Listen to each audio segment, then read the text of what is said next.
Hi, everybody. So today's Monday. That means it's time for family movie night. And this week we are starting my new series where for 6 episodes of family movie night, we are going to be talking all about Jane Austen. And I'm so excited about this because I love Jane Austen. She's definitely my favorite writer. And I love watching movies based on her books. I think there have been so many great versions of her stories. And we've already reviewed on Family Movie Night, we've already reviewed the 2005 Pride and Prejudice. We've already reviewed the Emma Thompson Sense and Sensibility film, and we've also already reviewed Clueless. So none of those will be in this series. And what we're going to do is we're going to have 2 different versions of Pride and Prejudice, 2 different versions of Emma, and 2 different versions of Persuasion. So I'm really looking forward to this, and I hope that you enjoy it too. And the first one that we're going to talk about is probably the most perfect version of any of her stories. We're going to be talking about the 1995 version of Pride and Prejudice. And we have that starring Colin Firth. And I still think even to this day, this is the first thing you think of when you think of Colin Firth. You think of him as Darcy. And I mean, so much so that he played Darcy in the Bridget Jones's movies.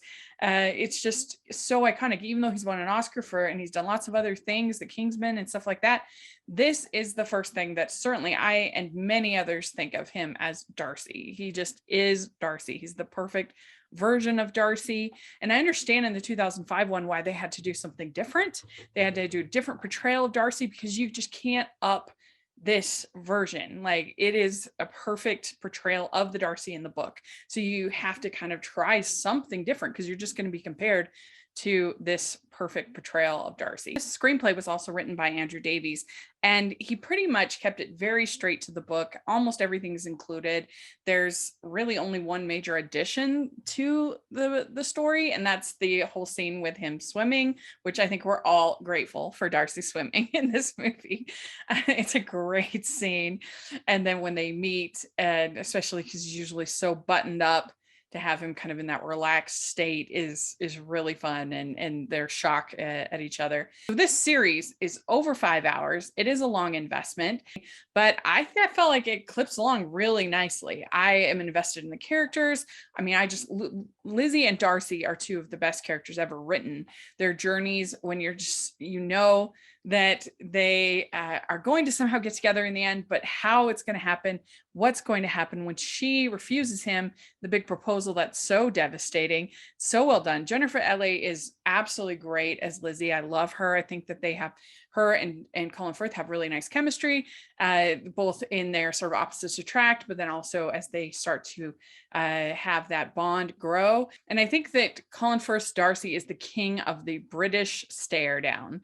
I love in these period pieces when you've got these men that just, like, in real life it would be creepy, but in the movies it really works. He just knows how to just stare and longingly at Lizzie, and they do a great job with that. And I think that it's such a great story because you feel so much for both of these characters, and unlike most opposites attract where they can just kind of be hateful, in this one it works so well because both Lizzie and Darcy are beloved by the people around them. It's just the 2 of them that can't get along. So if the 2 of them can figure out their nonsense, that they would be the perfect match. And so you're waiting to see them to figure it all out, and especially once he helps repair her reputation when it comes to Wickham and Lydia. You just love him so much. And when she says he's truly the best man I've ever known, it's a great moment because you've been with these characters, you feel it, and you love it. I think if I was going to maybe nitpick, it would be, I wish that we got like a really good kiss at the end.